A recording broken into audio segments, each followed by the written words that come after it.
wabarakatuh. Perkenalkan, nama saya Sheila dengan NIM 230441780.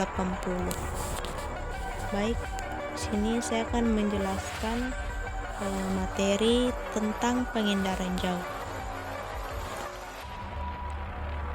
Pengindaran jauh atau remote sensing adalah metode untuk memperoleh data atau informasi dari permukaan bumi dengan memanfaatkan sensor yang merekam energi pantulan atau pancaran dari objek. Data tersebut diolah untuk menghasilkan informasi yang berguna. Adapun komponen pengindaran jauh, yang pertama, energi. Tenaga pengindaran jauh dapat berupa gelombang elektromagnetik alamiah dan gelombang elektronik buatan. Tenaga tersebut bersumber dari cahaya matahari.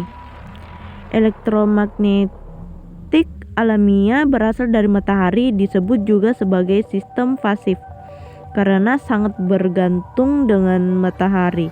Maka hasil gambar yang didapatkan bergantung juga pada waktu penyinaran, kondisi cuaca, dan permukaan bumi yang memantulkan cahaya. Elektronik buatan dalam perekamannya menggunakan gelombang mikro, disebut juga sebagai sistem aktif. Komponen kedua, atmosfer.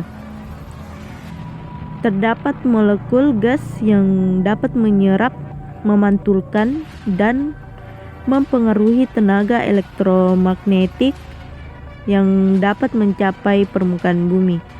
Terdapat istilah jendela atmosfer, yaitu sebagian dari spektrum elektromagnetik yang mampu melalui atmosfer dan dapat mencapai permukaan bumi. Panjang gelombang yang paling banyak digunakan untuk pengindaran jauh ada 3. Yang pertama, spektrum gelombang cahaya tampak. Yang kedua, spektrum gelombang cahaya inframerah. Yang ketiga itu spektrum gelombang mikro. Komponen ketiga, objek, berupa bentangan alam maupun bentangan budaya di permukaan bumi.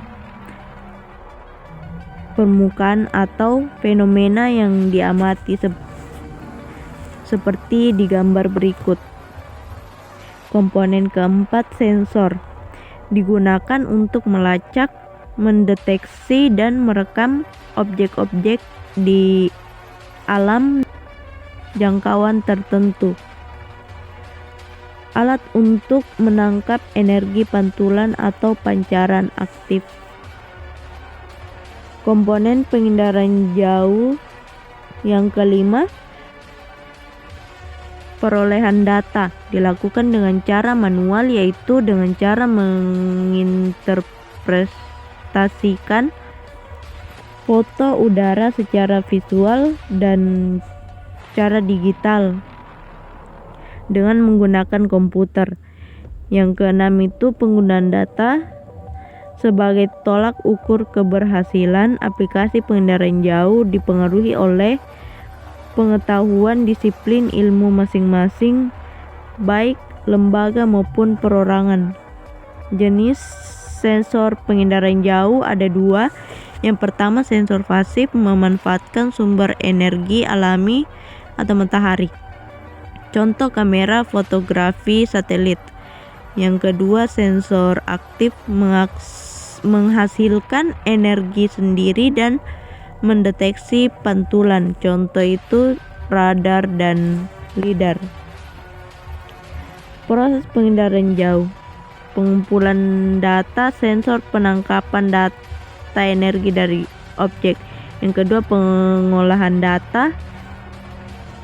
Data mentah diubah menjadi informasi yang bisa digunakan. Yang ketiga, analisis dan interpretasi. Data dianalisis untuk menghasilkan pemetaan atau pengamatan spesifik. Keunggulan pengindaran jauh dapat mencakup wilayah yang sangat luas,